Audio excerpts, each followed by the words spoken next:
Siang Pak Guru. Apa kabar hari ini? Baik dan luar biasa. Puji Tuhan. Artinya bahwa hari ini kita semua siap untuk belajar. Atau jangan sampai ada yang belum siap untuk belajar. Baik. Siap Pak Guru. Terima kasih. Untuk membuka kegiatan pembelajaran kita hari ini, sebanyak kita mengundang Tuhan untuk bersama-sama dengan kita, sehingga kegiatan kita hari ini dapat berjalan dengan baik seturut apa yang kita harapkan, tetapi seturut apa yang dikehendaki oleh yang punya kuasa. Baik, Pak Guru mau dengar doa yang akan disampaikan oleh siapa ya kira-kira? Yang kemarin tidak sekolah. Ada satu orang kemarin sehingga kita ice breaking dulu. Sepakat ya? Sepakat. Baik, kita berdiri ice breaking. Baik, tepuk tangan untuk kita semua. Dan besar harapan Pak Guru bahwa ice breaking yang sudah kita lakukan tadi bisa menambah semangat kita, membakar semangat kita untuk memulai pelajaran kita hari ini. Baik, untuk tujuan pembelajaran kita hari ini itu diharapkan bahwa setelah kegiatan ini peserta didik dapat menceritakan kembali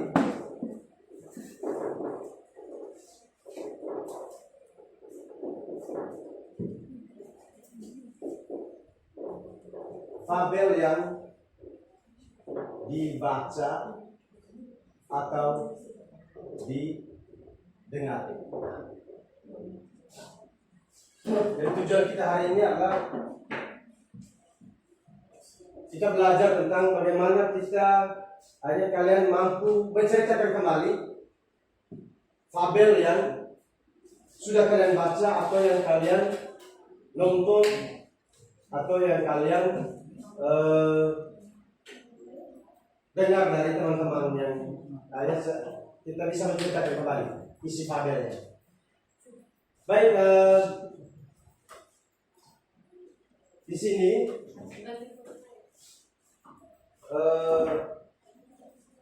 sebelum kita lanjut, apakah kalian pernah mendengar fabel? Pernah? Belum, saya belum. Belum. Yang pernah mendengar fabel atau membaca fabel? Saya Pak. Atau jangan sampai kalian belum mengerti apa itu fabel? Belum mengerti Pak. Belum mengerti Pak. Belum mengerti? Iya Pak. Baik, ini sedikit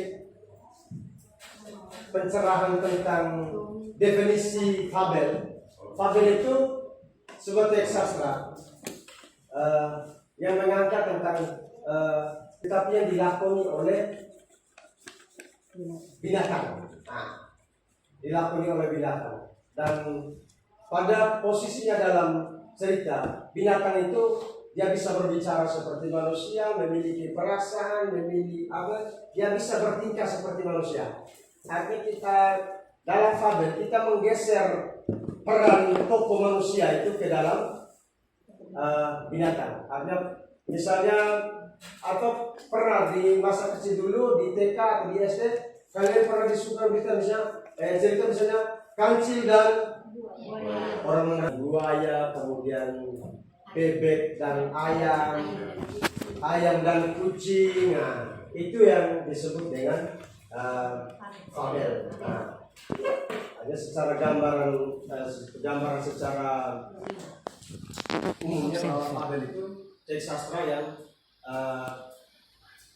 dilakoni atau tokoh-tokoh dalam ceritanya itu dilakoni oleh binatang. Nah, itu secara tertulis. Ini tergantung pada minat kalian sendiri. Sehingga coba Pak Guru mau tanya dulu, kira-kira yang sebentar nanti mengumpan balik tugasnya pakai secara lisan langsung menceritakan. Coba angkat tangan yang langsung menceritakan. Ada 3. Baik. Kemudian yang hobinya pakai tulis, menulis kembali cerita, menuliskan kembali isi fabel itu. Ada 2. Baik, Banyak. berarti ada 4. 4 kan? Jadi kita bagi dalam 2 kelompok, karena kita hanya berapa orang ini, kita bagi dalam 2 kelompok, sehingga adik yang umpan baliknya pakai tulis, nanti kelompok 1, kemudian yang langsung nanti kalian bisa mengakses di link YouTube ini. Silakan Pak Guru kasih waktu 20 menit untuk bisa mendengarkan fabel di dalam melalui link YouTube tadi. Kemudian sambil coret-coret di kertas untuk bisa sehingga bisa lihat intisari apa ceritanya, mulai dari orientasi, isi sampai di koda, kemudian sehingga sebentar bisa menceritakan kembali. Silakan, waktu 20 menit. Untuk posisi duduk nanti, karena ini kalian harus bisa mendengarkan secara baik. Mungkin ada yang mau supaya bisa di halaman sekolah, di bawah naungan, bisa kamu duduk di sana, tetapi dengan catatan bahwa kalian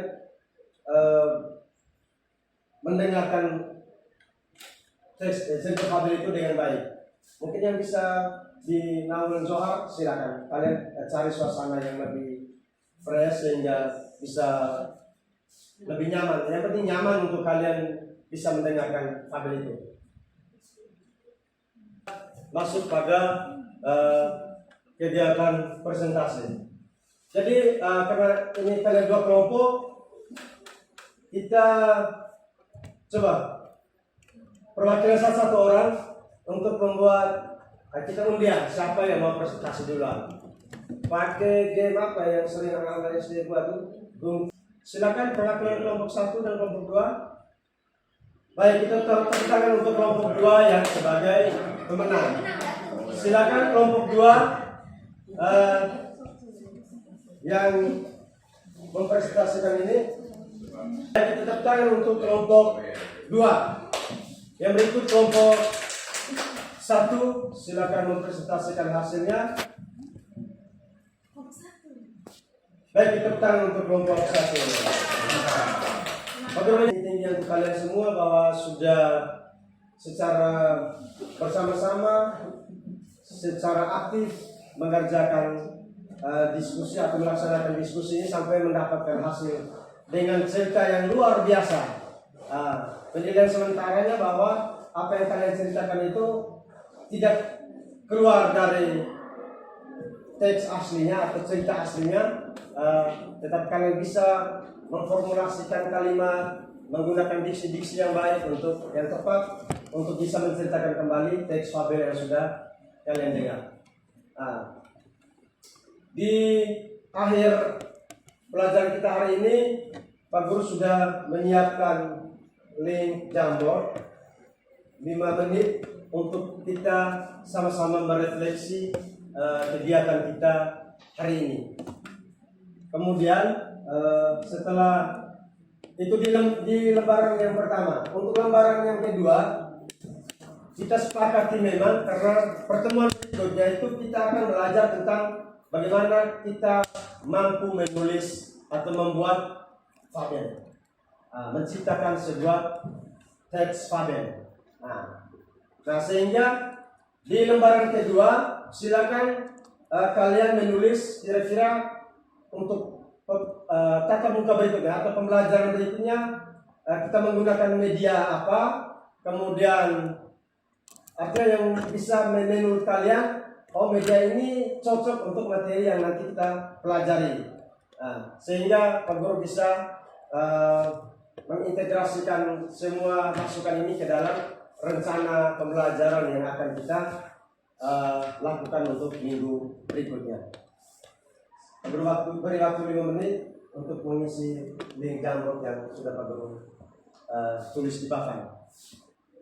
Jangan lupa lembaran pertama kita merefleksikan, kemudian lembaran kedua sebelum itu kalian memberikan masukan untuk Pak Guru, kira-kira yang kalian rasakan hari ini seperti apa, kemudian rencana kita untuk pertemuan berikutnya itu seperti apa yang kita harus buat. Kita bangun komitmen bersama sehingga pembelajaran berikutnya bisa menyenangkan untuk kita semua, baik Pak Guru yang sebagai guru maupun kalian sebagai peserta didik atau orang dari dulu bilang anak murid. Terima kasih. Di akhir perjumpaan kita yang tidak akan berakhir sebenarnya, tetapi kita mengakhiri kegiatan kita hari ini dengan terus bersyukur. Kita berdoa sehingga perjalanan kita hari ini dapat dilindungi oleh Yang Maha Kuasa. Ketua kelas pimpin doa.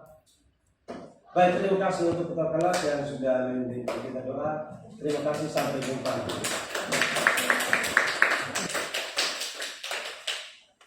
Tadi sini dulu. Dihakimi dulu atau kalau Sebagai terdakwa. Iya, sebagai terdakwa silakan duduk di depan.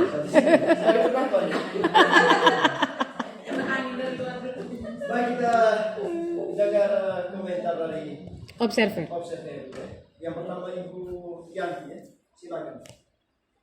Oke, baik, terima kasih atas kesempatan yang diberikan. Ini ada beberapa kompetensi sosial emosional yang dikembangkan, ada 5. Di sini yang pertama saya memilih kesadaran diri.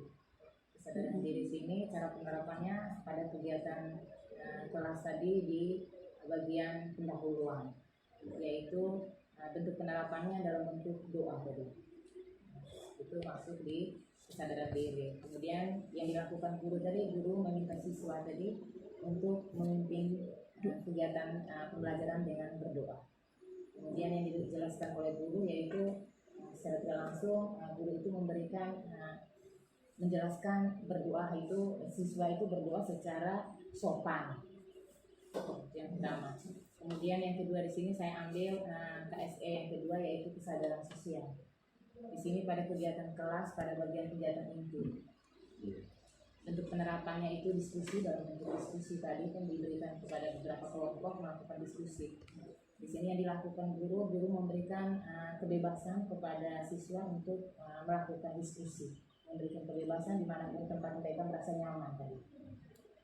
Kemudian yang dijelaskan oleh guru yaitu guru melakukan bimbingan dan memberikan pertanyaan kepada siswa. Kemudian yang ketiga, pengambilan keputusan yang bertanggung jawab. Di sini saya menilai cara penerapannya pada kegiatan penutup, di mana bentuk penerapannya itu melakukan refleksi tadi. Berarti di sini guru memberikan refleksi kepada kebebasan kepada siswa. Mungkin dari saya hanya 3 KSE yang kita lakukan. Baik, beri aku sebelum observasi sama. Yang kedua kita dengarkan suara Ibu Betty dari Nagara. Terima kasih untuk simulasi singkat dari Pak Rufin Musawa. Dari kelima KSE yang bisa saya tangkap ini yang diterapkan tadi, dalam simulasi itu ada 4. Yang pertama itu kesadaran diri, itu cara penerapannya pada bagian pendahuluan itu mengajak siswa untuk berdoa. Walaupun juga di akhirnya dia diajarkan berdoa dan bersyukur. Ketika meminta siswa untuk berdoa, jadi siswa diminta untuk merasakan perasaan bersyukur ya. Itu mungkin ada bentuk kesadaran diri yang dikembangkan di situ. Dan juga Pak Guru tadi menjelaskan tentang pentingnya berdoa. Jadi mungkin ada nilai kesadaran diri yang siswa bisa rasakan bahwa dia harus merasa bersyukur, itu berarti ada KSE yang diterapkan untuk kesadaran diri. Yang kedua, pengelolaan diri mungkin di ice breaking, tapi kan saya tidak tahu bentuk ice breakingnya seperti apa. Jadi bentuk ice breaking harus ada mungkin tujuan untuk konsentrasi bisa, dan yang kedua untuk melemaskan otot. Jadi karena Pak Guru tadi bilang agar siswa jangan bosan karena sudah belajar sampai jam terakhir, mungkin itu bentuk pengelolaan diri. Ice breakingnya peregangan otot, mungkin ada juga berdiri meregangkan otot, dan tadi saya tidak bentuk kegiatan seperti apa. Kesadaran sosial belum terlalu nampak, mungkin karena tidak terlihat di diskusi ketika siswa coaching mungkin dengan teman atau Pak Guru mendampingi anak atau meminta siswa yang lebih dianggap bisa mendampingi teman, mungkin itu ada kesadaran sosial mungkin yang sebenarnya diharapkan untuk muncul, tapi mungkin karena tadi terlalu singkat artinya tidak terlihat. Berikutnya keterampilan berelasi terlihat mungkin di diskusi ajakan meminta diskusi di kegiatan inti, jadi ada diskusi antara guru dan peserta didik ketika diharapkan adalah guru membimbing siswa untuk bisa berdiskusi, berkomunikasi dengan bahasa yang santun antara teman, observernya juga lagi bisa dengan guru. Dari situ bisa membagikan terlihat hasil. guru melakukan bimbingan untuk bisa bertanggung jawab. Itu terlihat.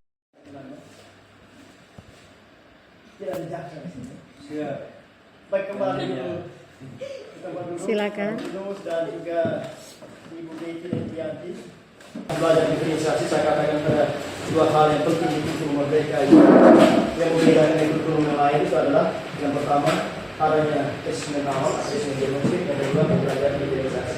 Kemudian saat ini muncul lagi satu, yaitu pembelajaran sosial emosional. Mengapa KSE ini harus diintegrasikan di dalam pembelajaran? Karena dalam kurikulum Merdeka ada yang namanya profil Pelajar Pancasila. Jadi bisa ngomong profil Pancasila itu nanti dua-dua. Kita harus mulai dari dalam belajar. Dan kalau semua guru melaksanakan itu, dampaknya untuk mencapai kekuatan profil Pancasila saat ini dibandingkan itu lebih luas. Jadi kita harus mulai dari pembelajaran. Saya diharapkan bahwa apa yang kita pelajari dilakukan ya, karena dalam sebuah pelatihan kita bisa mengalami sebuah perubahan kalau kita melakukan 3M. Yang pertama adalah mengingat materi diferensiasi, kemudian konsep dan ingat.